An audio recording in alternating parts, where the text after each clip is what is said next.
பாலஸ்தீனியர்களுக்கு ஆதரவாக அமெரிக்காவின் எமோரி பல்கலைக்கழகத்தில் போராட்டத்தை நடத்தியவர்கள் கைது செய்யப்பட்ட சம்பவம் பரபரப்பை ஏற்படுத்தியுள்ளது. அமெரிக்கா முழுவதும் நாடு தழுவிய அளவில் பாலஸ்தீனியர்களுக்கு ஆதரவாகவும் இஸ்ரேலுக்கு எதிராகவும் பல்கலைக்கழக மாணவர்கள் போராட்டத்தில் குதித்துள்ள நிலையில் எமோரி பல்கலைக்கழகத்திலும் போராட்டம் நடைபெறுகிறது.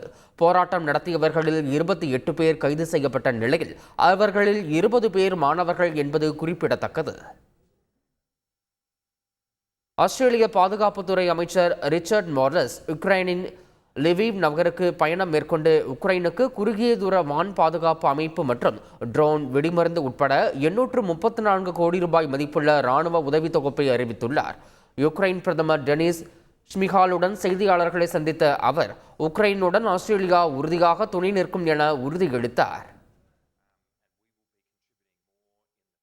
சிட்னி உள்ளிட்ட ஆஸ்திரேலியாவின் முக்கிய நகரங்களில் பெண்களுக்கு எதிரான வன்முறைகளுக்கு எதிராக ஆயிரக்கணக்கானோர் பேரணி நடத்தினர். இந்த மாதம் சிட்னியின் போண்டி புறநகரில் 5 பெண்கள் உட்பட 6 பேர் கொல்லப்பட்டதை தொடர்ந்து பேரணி நடத்தப்பட்டது. பாலின பாகுபாட்டிற்கு எதிராகவும் பெண்களுக்கு எதிரான வன்முறை மீது கடுமையான சட்டங்கள் நிறைவேற்ற வேண்டும் என்றும் போராட்டக்காரர்கள் வலியுறுத்தினர்.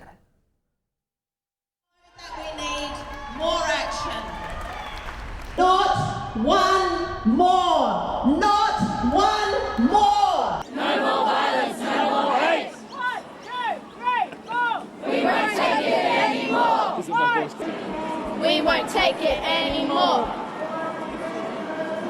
No more violence, no more hate. செய்திகளை உடனுக்குடன் தெரிந்து கொள்ள உடனே சப்ஸ்கிரைப் பண்ணுங்க.